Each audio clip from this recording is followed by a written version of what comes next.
அண்ணாமலைக்கு இந்த தடவை சீட்டு கொடுக்காது பெருசா பேசப்பட்டுட்டு இருக்கு. அதுக்கு என்ன காரணம்னு எடுத்துக்கலாம். அவர் உண்மையாவே வாய்ப்பு தரல, நான் கேட்கல அப்படின்னு நிறைய விஷயம் சொல்லிட்டு இருக்காரு.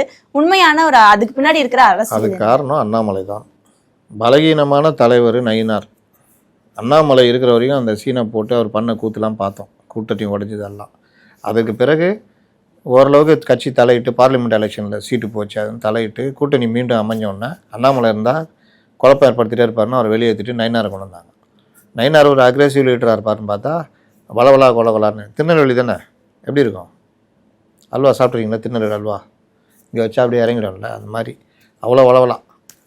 அதனால் அவர் ஏல்முருகனும் பயன்படுத்துகிறார், அண்ணாமலையும் பயன்படுத்துகிறார்.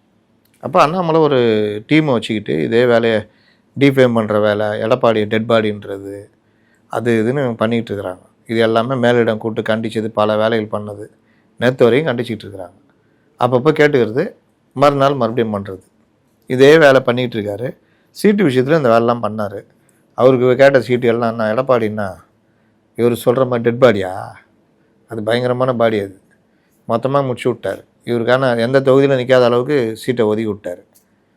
அங்கேயும் சொல்லிட்டாரு அண்ணாமலைக்கெல்லாம் சீட்டு கொடுத்தாலும் இதாகாதுன்னு. அவங்களும் சரி ஏதாவது பேசி மொடக்குறிச்சி எங்கே நிற்க வைக்கலான்னு பார்த்தாங்க. இவர் மொடக்குறிச்சின்னா தேர மாட்டேன்னு நினச்சிக்கிட்டு நான் தேர்தலில் நிற்கல அப்படி இப்படின்னு இவர் தனியாக ஒட்டிட்டார். அதனால் இவர் கேட்டார், அது தொகுதி கிடைக்கல, அவங்க தகுதி கொடுத்தாங்க, இவருக்கு அது பிடிக்கல.